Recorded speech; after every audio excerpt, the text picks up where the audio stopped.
Welcome to yet another edition of Expanding Mind. I'm your host, Eric Davis, and we're going to continue to explore the cultures of consciousness. Today, meditation. I think one of the more exciting things about our current moment, which of course is very disturbing in many ways, is the increasing role, presence, and possibility of meditation and contemplative experience as it spreads outside of more narrowly constructed religious or even exotic zones of spiritual practice and becomes increasingly present part of our kind of secular world. And there's a number of factors that are going on here. One is that, of course, meditation seems to give us a window, a portal into the brain.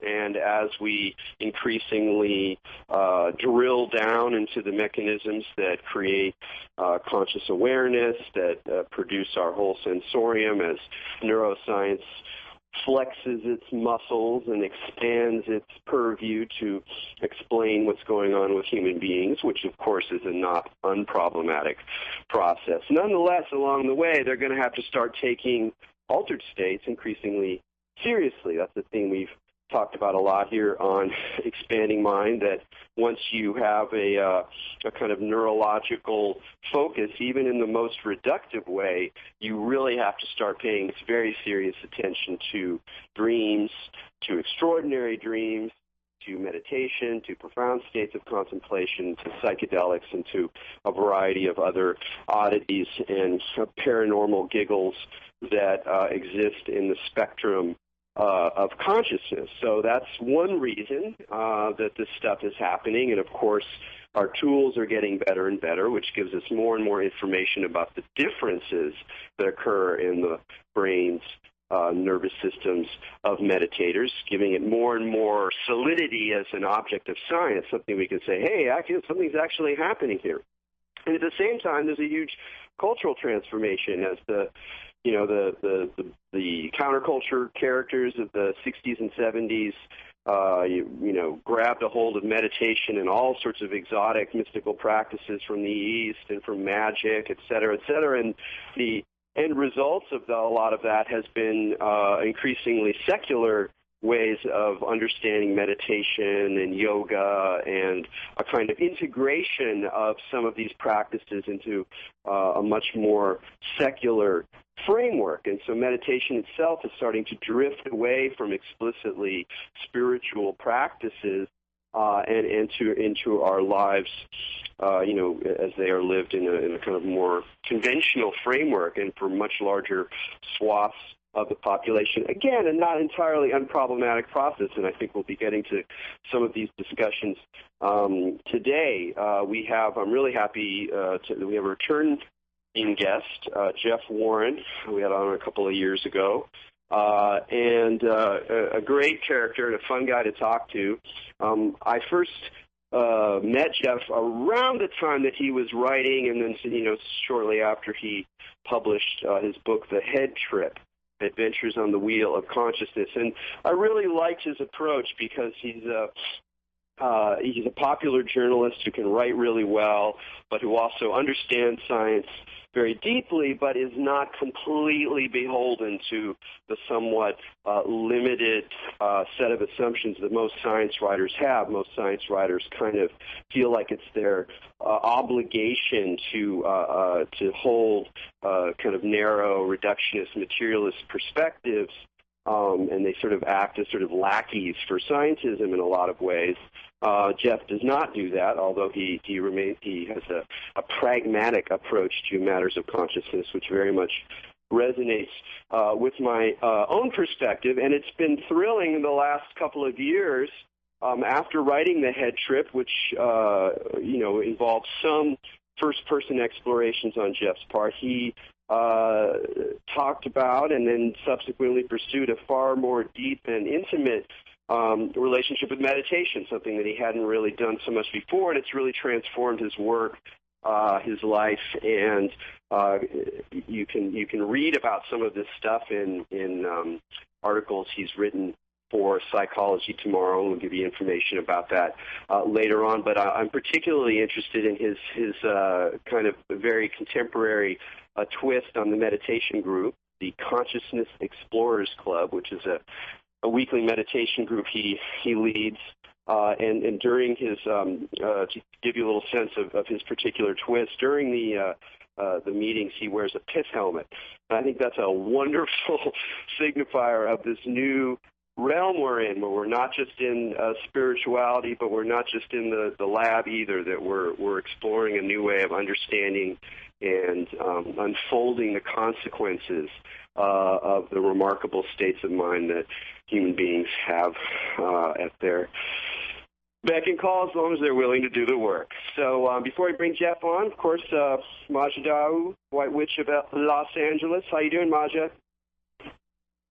Maja, are you there? Hi, Eric. Can you hear me now? Good, yes. Now okay. You're coming through loud and clear. Have you done like an intensive meditation retreat, like a 10-day Vipassana thing, or some long, grueling regimen? I mean, I haven't done the Vipassana, but I've done plenty of long, grueling regimens. I do meditation all the time, every day if I can, but sometimes I can't do it every day. But I'm pretty disciplined about it. It was pretty rigorous when I was training in martial arts. I had one sensei who would make us do, the Seiza meditation where you sit, kneeling, which of course is torture. I don't know if you've ever done the kneeling meditation, but it's just, you work through all the pain and bodily sensations, and it's all this kind of Zen type of stuff. And then I've done like Kundalini yoga stuff for like 7 hours at a time or whatever. So it becomes, marathon type of stuff. But mostly, sometimes I'll meditate for like 2 hours, but I tend to do it at least 30 minutes a day. Yeah. I'm a bad meditator. I go through waves. I really want to be one of those people who just I've been meditating every day for 30 years. And I know people like that. It's obviously an excellent thing to do, and I'll get on a jag and I'll go 6 months meditating every day, and then it just stops. Right. So I've come to accept that I'm always going to be a bit heretical in any of my approaches, but I also I think it's really important for anybody who's interested in this stuff to also, commit to some longer experiences, because it's really quite extraordinary what can happen in, even a single day, like you're talking about, hours long, a variety of things, but especially a kind of week or so devoted to it. It's really if you do anything for 6 hours, it's going to get kind of crazy. So That's true. That's true. Yeah, it's kind of funny. Anything that we had to do forever, except breathing, would probably get pretty grueling. All right. Well, with that, we'll welcome Jeff onto the show. Jeff, thanks for joining us again here on Expanding Mind. Hey guys, how's it going? Great to be back. Yeah, it's awesome. So, it's been a couple of years since we talked to you, and I know, you and I've had a few chats about your sort of, your transformation, really, as you kind of dove deeper into spiritual practice, into meditation, into contemplative science, and so I'd just love to hear a little bit about how things have changed for you since you wrote The Head Trip, and you've sort of thrown yourself more into some of these practices, and it seems to really have made an interesting shift in your career and in your life. It's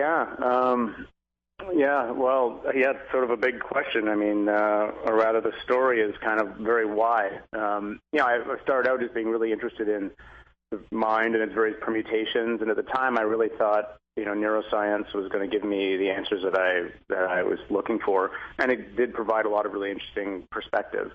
But of course, I was interested in experience as well, and there's always this gap, a fairly dramatic gap between the kinds of variations of experience we can have and the kinds of explanations that are afforded by, neurobiology and cognitive science in general.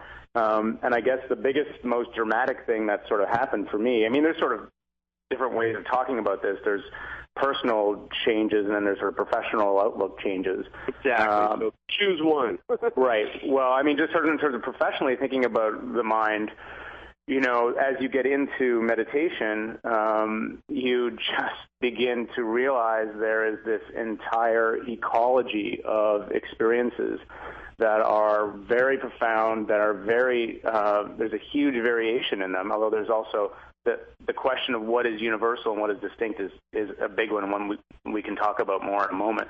But that it goes deeper and deeper and deeper, and that neuroscience has nothing to say about any of these things, or cognitive psychology. I mean, it's beginning to, with the massive interest around mindfulness. I mean, the Buddha's brain, there's lots of books that are starting to come out and talking about, you know, aspects of attention and how we can, you know, working on positive affect change, you know, different brain functioning, or creates more robust connections. And even more, you know, dramatic things about the narrative self versus the experiential self. And there are some stories now coming out of brain science that gives perspective on where some of these things that are happening. But the kinds of experiences that happen are far, far vaster than anything that's able to describe at the moment. And so it means that for me, it's just, I realize, okay, you know, I just got to, you know, I'm interested in the science side, but I've just got to really commit myself to these practices. But of course, the other thing is, it's not just what you begin to realize is that each practice affects experience in a slightly different way, and probably also affects the brain in a different way. And so you end up, for me, there's been this plunging into all these different practices, trying to stay. I mean, I relate to what you were saying. Like, I have a consistent meditation practice every day, but my issue is more, which technique do I do? Because I've now learned so many from so many different traditions, and I'm so interested in how they all interplay and how they all work that I have that ends up being more of an issue for me.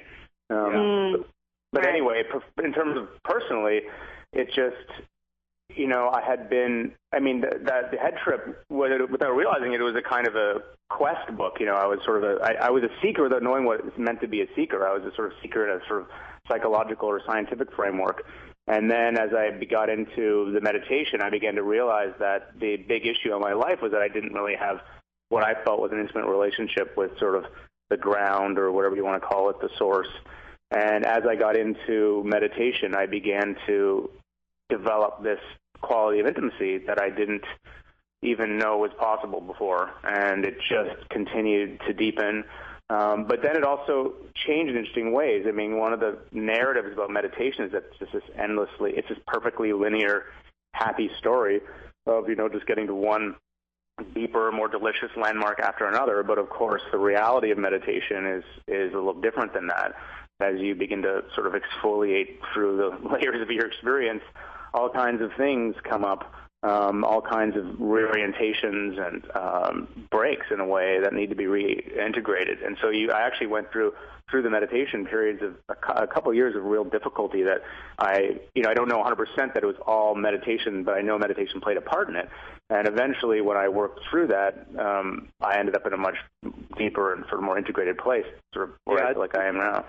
It's funny how that stuff works. And this is also what I'm about to say is a good indication of the way that our language and our maps of these altered states, of course, are intimately bound up with both how we experience them and then how we understand them afterwards. And there's this really rich relationship between the maps and the experiences. They're not the same thing, but they have a very tricky relationship. And one of the things that I realized as I practiced for really, a good couple years, and what I was doing was certainly had a great deal to do with calming, with the sort of calming aspect of meditation, shamatha, as it's often known.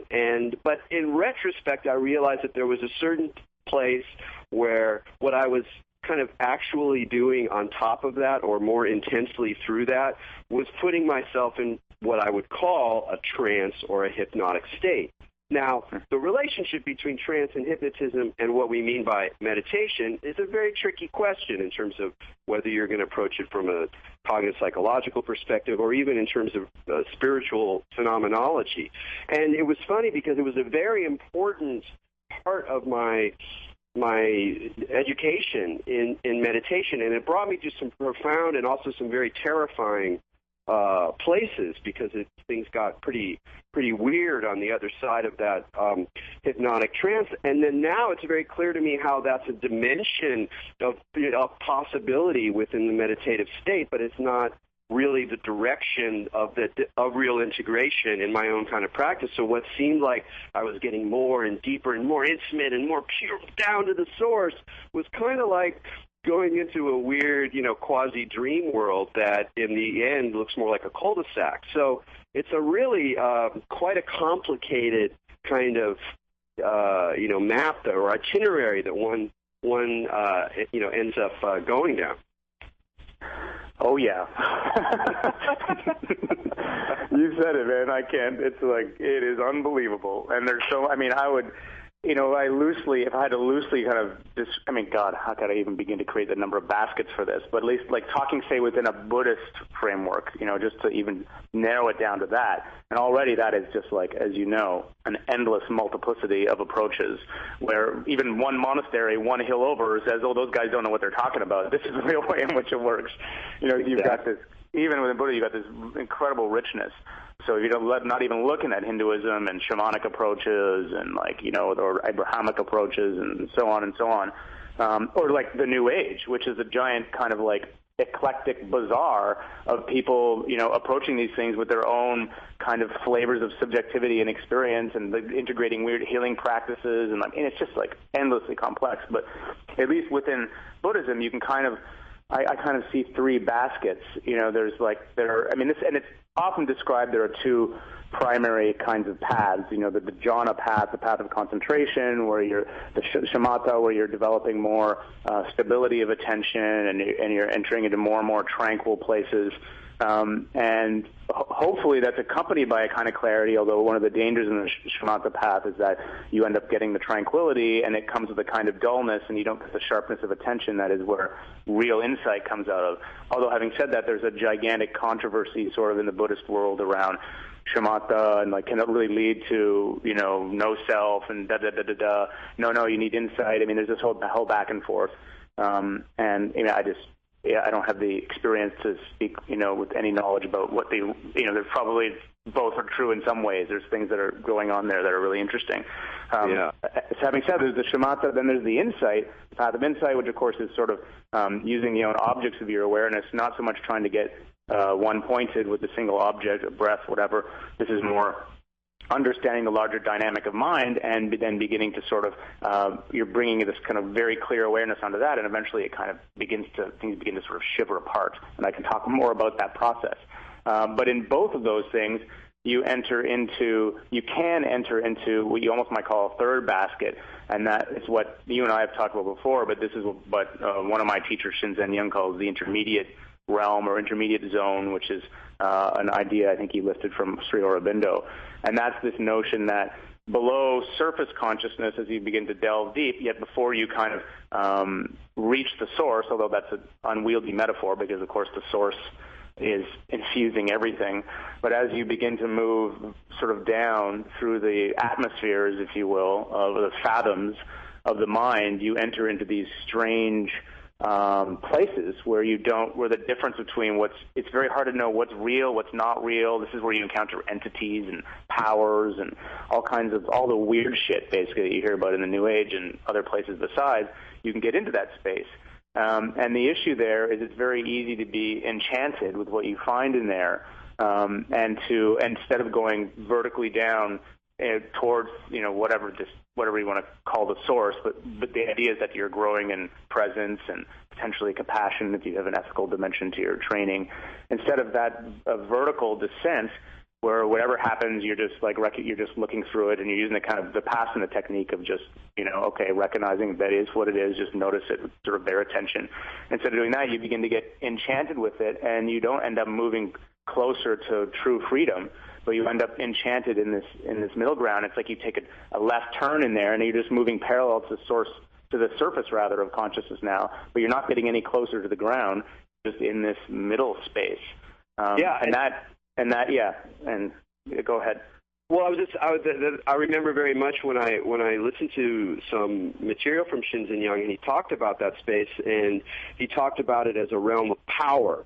and again, that kind of metaphor of a horizontal, like sort of a place a landscape you can move through, as opposed to, diving ever deeper towards this source, just to use the term for now. And I remember how relieved I was to hear that, partly because it helped me process some of my own experiences, but also because it gave me at least a little bit of a way to map some realms that are very different, which is the kind of paths that you encounter in a variety of different ways, just in Buddhism, let alone other things. And then this entire shamanic realm, to give it a sort of easy tag, that is also clearly a profound part of human spirituality, the explorations of consciousness, and something that's also very much a part of our modern world, our contemporary world, I should say. And I found that to be a very, very helpful way of understanding it, because the category of power and the sort of relationship to entities, the idea of alliances, of certain beings that you kind of ally with, and there's other kind of beings that are maybe more shifty, and it's a very good descriptive way of kind of mapping this world. But of course, so in the kind of way you laid it out there, you say, look, this is a place where you can get enchanted, you can kind of lose the path in a way.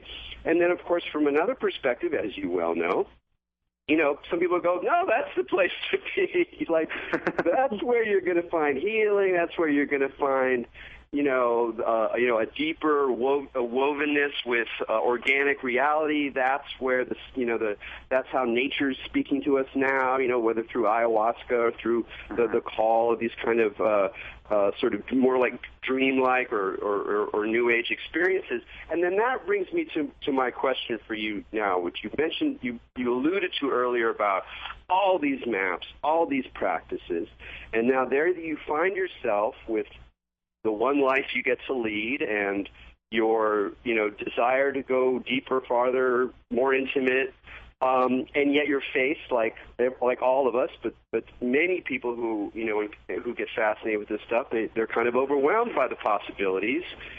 How do you deal with that?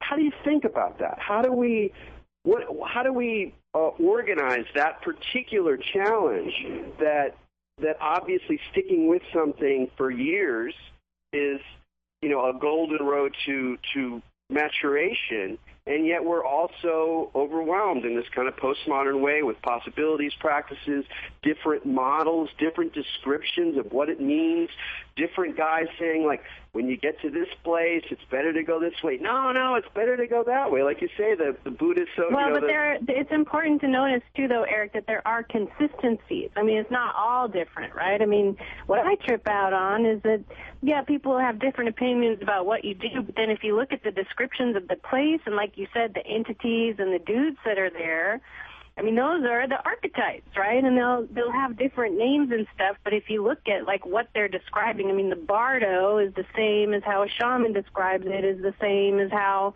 an Nyingma practitioner will describe it. So, it is confusing, but to me, what I found is if you look for the consistencies within all the descriptions, then you can kind of, get the little nuggets, Yeah, I'm interested to hear what Jeff says. I mean, I used to think that more, and the more that I've studied a religion and studied the different ways that people describe, and particularly the different ways they value different stages, whether it's in meditation or in the sort of shamanic trance realms, I am more confused in some sense than I used to be. Maybe it's I'm incapable of seeing the deeper consonances. But I mean, how do you see it, Jeff? Okay, well, this is great. I just love talking about this stuff with you guys. Okay, so I see there's basically two questions that you're asking there, and Maja, the question is asking the question about what is universal, what are the consistencies, and what is distinct. And maybe let's just pause and hold that aside for a moment, because I want to answer the first question that you asked, which is a different question. I do want to come back to this because it's a huge, huge, huge subject, and all I'll say about that for the moment is that I feel more like Erik all the time, like looking for these universals and thinking I've found them, and then all of a sudden going, wait a second, and finding some whole new map and a whole new set of descriptions that's just so particular. But I do think there are universals, so I'll come back to that in a second. But the first question you asked is, how do you deal with this fact that here's this incredible multiplicity of approaches and practices, on the one hand, so tantalizing and enchanting and interesting, and on the other hand, the recognition that, as many, many, many teachers say, it's absolutely worth spending some time with a single practice and going in deep and being disciplined in that way and really dedicating yourself with that in almost a spirit of service to that practice. And what I would say to that question is that that's a dialectic that exists in spiritual life, that there are times when you are going to be more expansive and you're going to be exploring because some tried and true practice that you've done for a while is, for whatever reason, may not be, you may have outgrown it in some way, and that does happen. And so it's a time, that's how when I teach meditation, I'm very much the wide funnel versus the narrow funnel kind of teacher. I'm in the wide funnel. I teach people lots of different techniques. I'm really good with beginner students. I can get them, and the idea is to it's like a launch pad for a practice where they can then choose one that really works for them, because not every practice is going to work for every person. That's what things you find. Some people just don't jive with this practice or this practice, but another one that they may have never had no idea about, boom, they love it. It's terrific for them. So you do this exploration, and then at the end there's this narrowing where then to concentrate for a little bit. I think in your life as a practitioner, there will be those periods. Now, the bigger question behind that, I mean, the one that why I don't get overwhelmed anymore is because, and it's going to sound kind of maybe a little sentimental or something, but it's because I connected to my service piece of it in my life. Like, I know what I'm here for. I know I always have a measure, and the measure is, am I growing in my capacity to help other people, to help myself, that kind of compassion, the presence piece. Is this growing in my life? If it's not growing in my life, then I have to question what I'm doing as a practice, whether it's a single one I've drilled into or whether it happens to be in a period where I'm looking at a bunch of them. But that standard is, for me, an absolute standard. It's an ethical standard that I impose from myself. But there's another question we could ask here, maybe after we get to the other one, about that. Is it just an ethical thing that we impose as a cultural piece, or is this one of those constants or those universals that Maja was talking about, this somehow that reality is ever so slightly tilted towards the good, towards something about love, And that's to me one of the major mysteries of all of this, is why when you get deep down into these practices, is what gets revealed. It doesn't quite feel, it can be this total neutral, vibrating, impersonal source thing, but most of the time it feels flavored with a quality of caring, and that's really kind of surprising, especially for a science writer.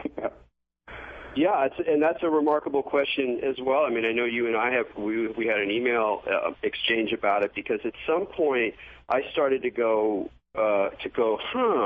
what if compassion is not actually necessarily inherent in genuine meditative development?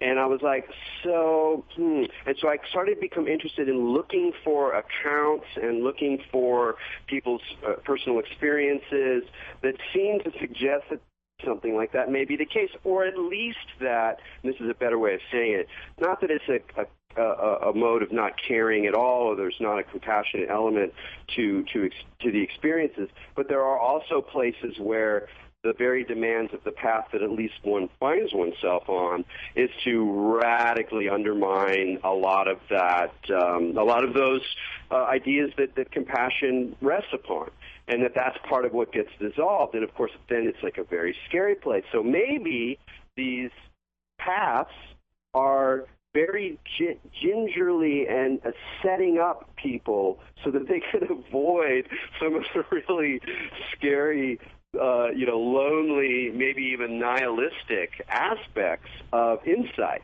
into the emptiness of things. Well, dude, to answer that, you can just go to the warrior meditators, like the samurais, or like Genghis Khan, for crying out loud, is like he's revealed throughout Asia as being like a shaman king. He was a shamanistic guy that meditated all the time. I mean, could you say that he had compassion? I mean, you can even look at Tibetan Buddhist culture. I mean, now in the West we see it as all like love and light and stuff, but if you look at the history of Tibetan Buddhism, I mean, it was horrifyingly violent. They skinned alive, the Bonpo, and did they attack China? Before China invaded Tibet, the Tibetans invaded China, and it gets a little complicated, what exactly that compassion means. Does it mean just letting people take you over? Is it fighting entities? I think you have to look at the warrior aspect of it to kind of get to the bottom of that side of it. Totally, yeah. So have you come? Are you wrestling with that now, Jeff, or are you coming to it seems to be in my experience that there's some aspect of the ground that supports this ethical position that it's not just an imposition. It's welling up from the practice itself that part of the way I understand the value of my life is how I'm able to help others, how I'm able to support, how I'm able to bring compassion into my actual everyday life. Yeah, I think about this all the time, and I would say, first of all, I don't know. I don't know the nature of reality on that level. I can't say anything with certainty about this, but I can offer some insights or some things that I've been thinking. In my experience, it's been that the contact with that deeper place has been of that quality, has had that quality, that loving quality. It's helped open it in me.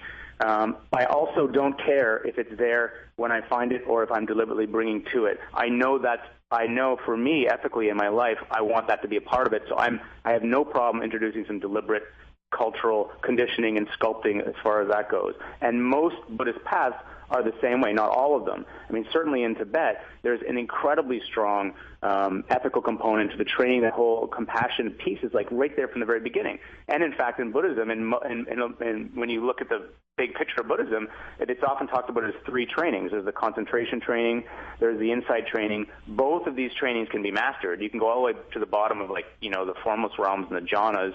You can master concentration. You can master insight. You can get enlightened. You can get beyond stream entry. You can go all the way to a full arahat. You can completely hack the sensorium and be utterly free of self. No question, that's true. That's the insight piece. But there's also the ethical training, and it's considered the one training you can never perfect. It's the one thing you always work on for your entire life. And so that is huge. So that is, for that reason, it's very hard to tease apart what is actually this natural upwelling that may already be there anyway versus what is part of the conditioning. Now, having said that, it's totally true what Maj is saying, that there are all kinds of examples of very inhumane actions coming from people who are very highly attained on an insight path.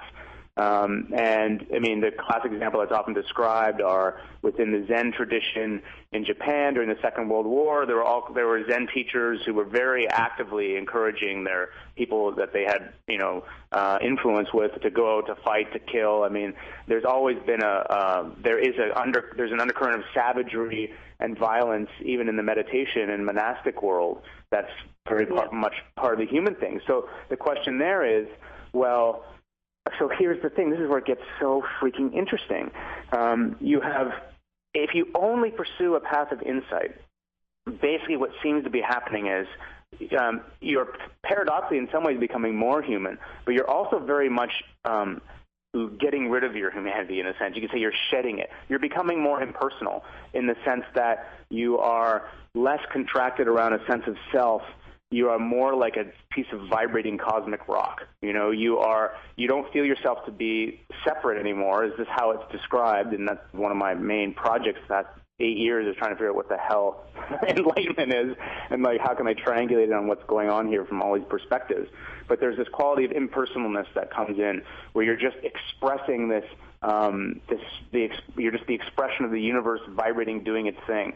And sometimes the universe just doesn't give a shit. It just acts how it wants to act. It doesn't care about some human social convention or even moral convention.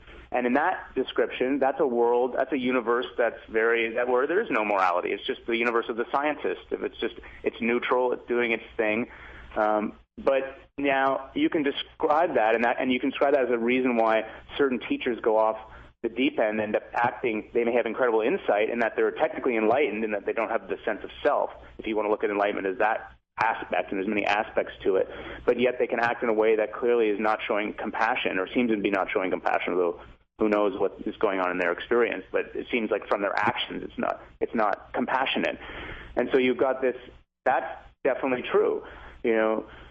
I mean, I feel like I'm talking too much, you guys. No. I mean, it's just a great. I mean, what I really appreciate about this conversation and about your work, and not just your work, your energy, like the way you deal with these things, is that you keep the problems open in a really direct and very well articulated way. And to me, when I look at the kind of cultures of meditation and spirituality, whether or not it's in the secular self-help, you know, just to sort of, you know, be calmer, be more mindful, or whether it's in hardcore spiritual practices, is there's just in general a tendency not to really be in the contradictions and really be in the questions in a way that I think is unfortunate. Like, it's something that when people model themselves on their teachers, often teachers, you know, they have confidence because they've had to have confidence to do what they've done. They're on their way. They have an answer. They say, yeah, you ask them a question, they say this. So there's this sense that there's like this knowingness, and that doing the practice, you get this knowingness. And to a degree, that's true. And, of course, all these teachers, if they're paying attention, have tons of questions as well. And, you know, they fold that in depending on the teacher in different ways.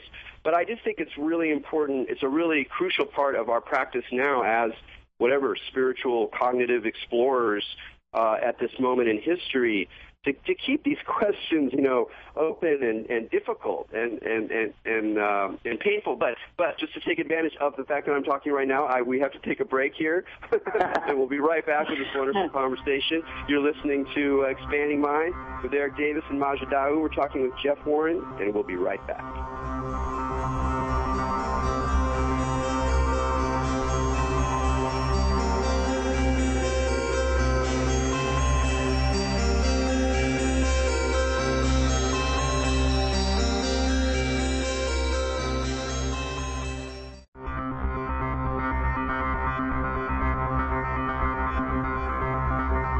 Welcome back to Expanding Mind on the Progressive Radio Network. This is Maja Daou. We're here with Mr. Erik Davis, speaking with Jeff Warren today. We're talking about meditative practices and some of the crazy places you can go. And before the break, Jeff, we were talking about like compassion and how that has to figure into it. Specifically, when you start doing these practices, there will be an aspect of service that comes up. I mean, for me, it's certainly true. And just about pretty much everyone I know that has started engaging in this kind of thing, they start becoming a little more aware of helping other people, and whether that's from breaking out of the ego where you're aware that, oh, I'm not the only person on the planet Earth, or just, you know, that you kind of start to care a little more, who knows. But to me, this is something I think about a lot, and with what Erik was saying and what we're talking about with, like, you know, people that maybe do this stuff and then can do savage or violent acts. One of the things I always go back to are those, you know, stories of Buddha or Jesus, where Jesus, you know, obviously he has so much compassion that he just kind of gets eaten alive by these, you know, terrible people, depending on your perspective. Obviously they weren't terrible to the Romans, but and that's the thing I struggle with is, you know, being compassionate and doing service, but then being able to, like, still defend yourself. And a lot of the spiritual warriors, of course, that engage in these techniques are shamans. You know, there's an aspect of battle, like whether you have to battle entities in the crazy realms that you go to, or whether you have to battle, you know, your next door neighbor that's calling you a witch. There are these parts of it where when you get into it on a certain deep level and have these realizations of compassion, I'm just curious for you, like if you've met anything where your compassion has been tested by the need to kind of like defend yourself. That's funny. It's uncanny how you managed to nail something that's actually going on in my life. I'm so psychic. Yeah, it's like, I mean, this is something I think about as well, and I guess this is sort of how I think about it, that the process of whatever you want to call it, of deepening in meditation, of contemplative transformation, is one of simultaneous expanding out in terms of becoming more sensitive, beginning to notice more about the suffering of other people, becoming more finely fine-tuned around the way your empathy works. And often that can lead to real problems, like where you have difficulty with your boundaries, where you're overwhelmed, where you're just taking on all people's energies and all this stuff, and just like the heartbreak quality of spiritual practice, where you're just looking around and like, I can remember coming out of retreats and seeing someone argue on the street. I'm just like, oh my God, like I think it's like someone's tearing my heart out. Like I can't live in this city in downtown Toronto in this hyper aggro, vibe. Forget about it. But so there's that sensitivity and heartbreak quality, and also you see the heartbreak of other people, their sufferings, the thing they're dealing with, like people with mental illness, like, oh my God, your heart just goes out to me, how can I possibly, and you don't feel there's this, there can be a kind of fragility and certainly a vulnerability in that opening. But on the other hand, there's also a simultaneous movement in the other direction, which I would describe as down. And I see it very much like, for me, the metaphor is I see when I sit on a cushion, I put a samurai sword down right through my spine. I'm connecting to sort of this warrior spirit that's just like getting more, like your capacity to sit with whatever is increases. And your capacity to bring it on. It's like, and the shit that starts to come to you is intense, but you feel more and more capable of standing in the midst of it and with total presence and an open heart. And I've found that to be the case, that it's a kind of dialectic. There are periods when I'm more vulnerable and more like more feeling like, oh my God, I can't deal with all this need or horror or unhappiness or suffering that I'm seeing around me. And other times when I'm super, super, super grounded, but sometimes so grounded that I'm like, I'm not feeling that, I don't have the same tenderness that I might have had. So that's a kind of another dialectic that ends up sort of playing out between those two. But I think ultimately, that's you as an individual, what you can do. But then there's the larger picture of, part of practice is recognizing that whatever's happening, there's a certain sense of whatever has happening and unfolding needs to be the thing that's happening and unfolding, because it happens to be what is happening and unfolding. It's a very rational attitude. So you have you learn a kind of dignity or grace to kind of go along with the flow of things. And if that flow may include your own annihilation, so be it. I mean, I feel like you have, first of all, there is a sense in which you get annihilated as you go deeper into practice. But also, I feel like I just, every moment is a new asking into myself, is this a time when I need to be flowing more easily with something? Is this a time when I need to take a stand with something? You're making that decision moment by moment based on the variables of the moment, but there is definitely a grace quality where so you're letting things unfold, but you're also in the freeing of letting things unfold. You're spontaneously free to act more naturally in some way. Yeah. So I have another little twist on this question of helping, of service that Maja was talking about, and it's maybe a slightly odd question, but it brings us back to the some of the career stuff we talked about at the beginning of the show, which is, you have, as a writer, as a journalist, as a science journalist, a certain facility with engaging the secular viewpoint with scientific attitudes, and especially as you do more practice, an increasing recognition of some of the narrowness and the problems that go along with ways of understanding the world that really keep at bay a lot of the issues that we've been talking about, that don't take this stuff seriously, whether it's a certain kind of secular materialism, a certain kind of Darwinian understanding of what human beings are. We're just meme machines, and all this other stuff is just weird, effluvia from the nature of our consciousness, et cetera, et cetera. And so I can only imagine that you can feel the constrictions in some ways of science journalism, of writing for a broad-based secular audience more. And yet at the same time, you have a certain facility, you have a certain kind of calling, if you will, to actually go into that realm. And to not and to resist what I also imagine probably forgive me if I'm presuming, is that there's probably parts of you that are like, you know, I think I'm just going to get into meditation now. I mean, just dive right in, get into the teacher zone, get into, you know, practice and surrounding yourself and dialoguing with people who are already sort of signed up for the plan. And I ask this to you probably because it's something that I wrestle with. That I see, sometimes I feel like I'm supporting the world precisely in my ability to have conversations like this, to understand kind of how things are moving in different parts of the world. But I also often feel hampered by it personally because I kind of have to deal with a lot more.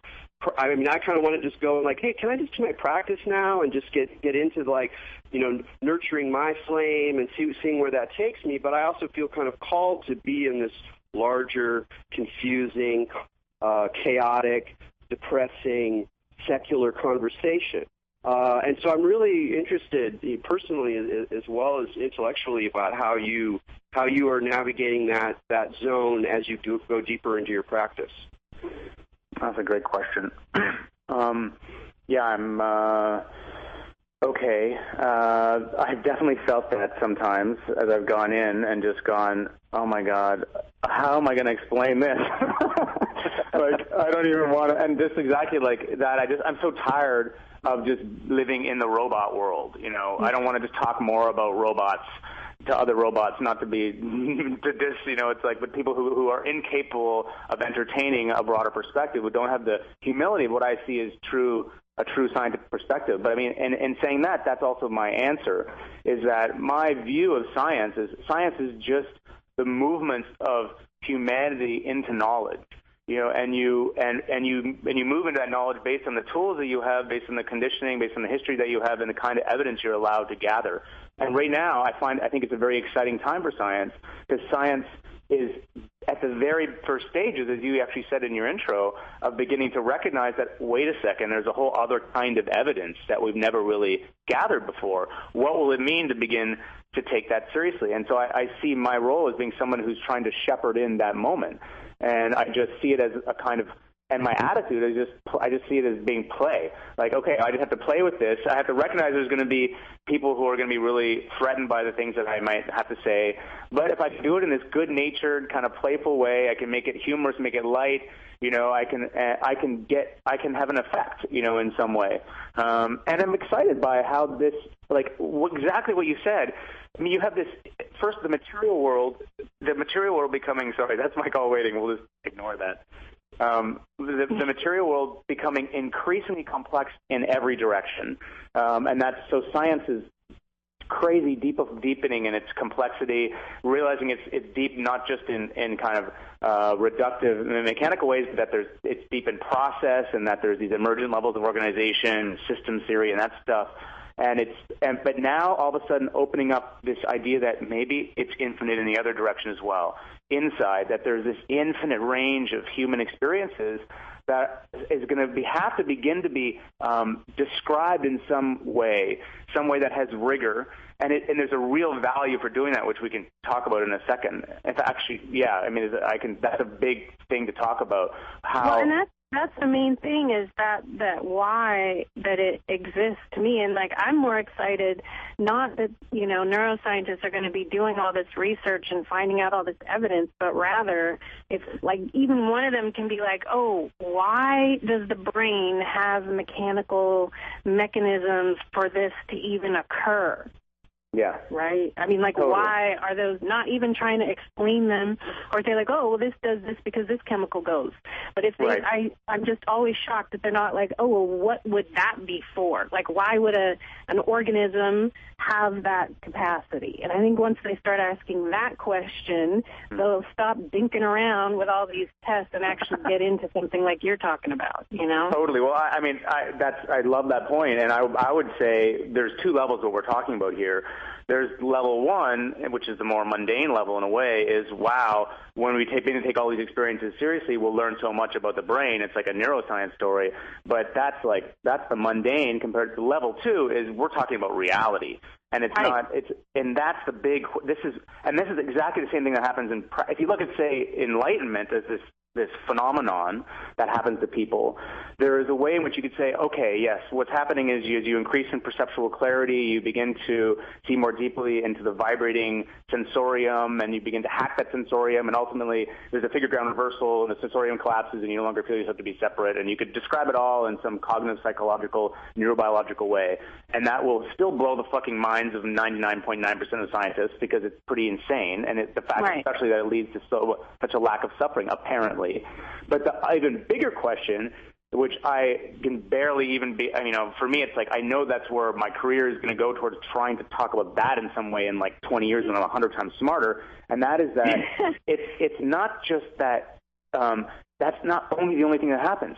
Once that happens, it seems like the whole freaking physical world starts to like bend itself in a particular way towards your own waking psychology, towards your own inner experience, as if there's this relationship, as every contemplative will talk about in some way, between the internal, the external, the material, and that's where it's like all bets are off. Holy fuck, this is a whole different world. Well, and the even crazier thing about that is not only that, but it's consistent. Like I said, that's one of the universal things, is like, how can that be consistent for every individual, right? That it bends to your own psychology, but then that fact is a consistent thing that happens to everyone in the same manner, right? Right.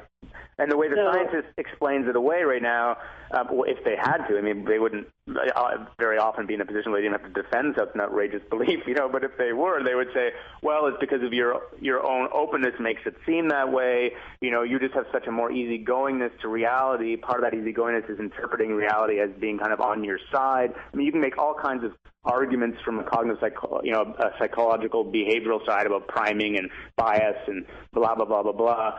But the thing is, when you're in it, you doesn't feel like that. And it's like, when you do it with groups of people too, like you can. That's the other thing too, is you can do it with like 3 people. You can do it with 10 people. So that doesn't fit into their little explanation. That's a remarkable one. One of the ways I've been trying to understand it a little bit, and there's some sociologists of science and people who think about the history of thought in the West, who are kind of playing with some of these ideas to some extent, partly by confronting shamanic metaphors, actually, is to go like, we're inside of a game whose rules have been set up historically, and the rules of the game is that there's a nature out there, and then there's kind of culture in here. And you can do whatever you want with culture, and these guys do it this way, and these guys do it that way, and these are experiences you have, and these are experiences they have. But it's all basically projected or overlaid onto this other thing out there, which is that nature which is out there and which science speaks for. But if you look at things sort of anthropologically, meaning like how the world is actually put together with human beings in it creating meanings, using scientific instruments, using meditation, that's not really what it is. There's this constant creation of things that are what you would say are partly cultural and partly natural, and that this absolute insistence that there's just a thing out there that's nature, and that any experience you have in your head about the fragility of the apparent natural, quote-unquote, real world is just a projection, it's just a delusion. It's like, no, that's another way in which what we would call the cultural side, the consciousness side, is feeding into or engaging this, quote-unquote, natural world. And it's like, you don't need to play that game. There are other games. Shamans play other games. And one of the good arguments that I really like about this, which of course isn't going to convince anybody who's, skeptical, is to go for tribal groups in the Amazon, for the Jibaro or something. They don't have a concept of nature, nature, that thing out there that's different than the way in which our culture works, or the way in which we work with our ancestors and with our practices. It just doesn't exist. And we have this concept, and it lets us do a lot of things. But the idea that it wins in all cases She's pretty questionable to me at this point. Definitely. So listen, we're winding down, Jeff, and I wanted to give you a chance to let people know about what you're doing, where you are, where they can find out more about your stuff. Sure, okay. Well, I've got, I guess most of the stuff that's happening is on my website, which I don't keep up enough, but it's jeffwarren.org. I'm doing a couple of talks, a couple of works, big things coming up, like doing a talk at the Science and Non-Duality Conference in the one that's happening in Europe in early June. That's going to be kind of end up being a little bit critical of the whole non-dual scene, although I'm a fan of it too in parts.